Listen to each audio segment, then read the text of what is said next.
So finally, I just want you to know that when you combine cultural capital and spiritual capital and financial capital and social capital, you build stronger societies and stronger nations. So let me give you this example. President VIII was in South Africa 2 weeks ago, and he made a statement that, Uganda is at the equator. We literally can produce anything. Even a fool like Port can survive in Uganda. Uganda has some lazy people because of the environment that we grow in. So I saw some people online saying, how could you fly all the way to South Africa to speak ill about us? Oh, they don't understand the president is speaking philosophically. He's cracking a joke, but he's being serious. He's speaking about the African with a frontal approach, not hidden in the back rooms where stuff is not said, but you see its effect. He's an older man, a father speaking to children of Africa. It's not him alone.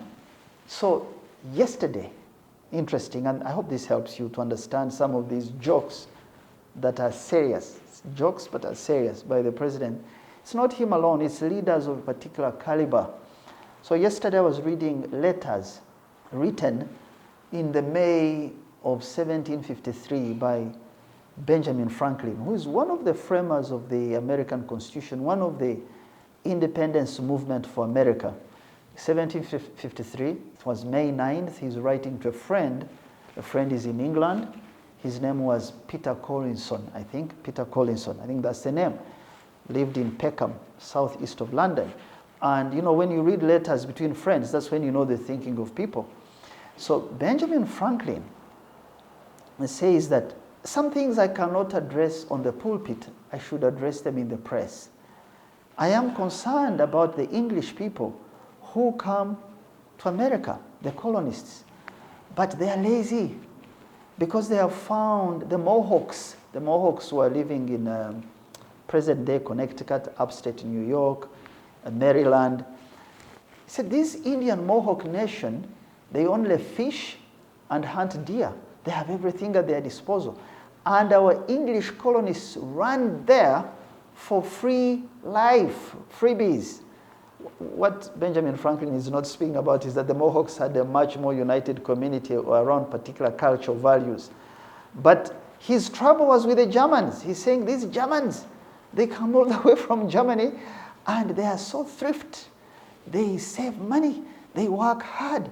They are not lazy. But the English people who came from a very difficult country, now they are here and they are very lazy. Now, let me read you a quotation from him in this letter.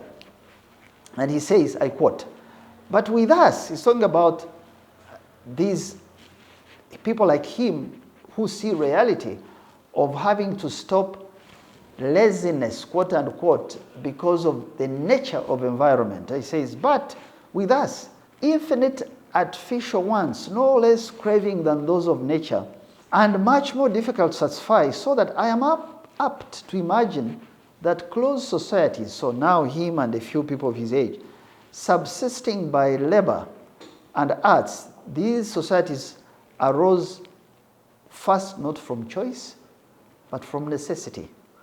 When numbers were driven by war from their hunting grounds and prevented by seas to go far, or by other nations, when they were crowded into some narrow territories, which without labor would not afford them food, we would not be better than the Mohawks. We would not be better than the English people were criticizing.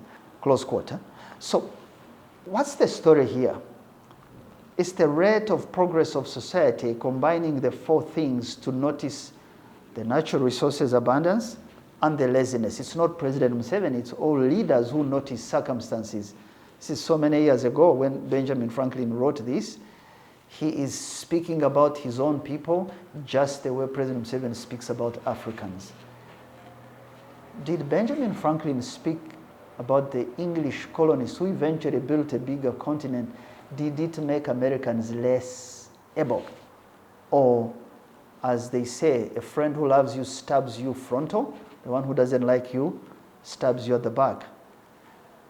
Should this make us less because President Museveni has said we're lazy because of natural resources, or should we wake up and say we've been blessed to fulfill a particular mandate on earth as Africans, and we have all it takes, and we should not be fearful of each other and speak to each other as brothers and friends.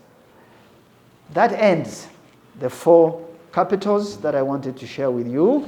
I hope you carry these lessons forward. God be with you. Have a great weekend. I'd like to hear from you. Please email us at info@tapmedia.com and visit our website at www.tapmedia.com. You can also visit our offices located at Tomosi Business Park, Luzira, Port Bell Road, or call 0414 220 702. Thank you.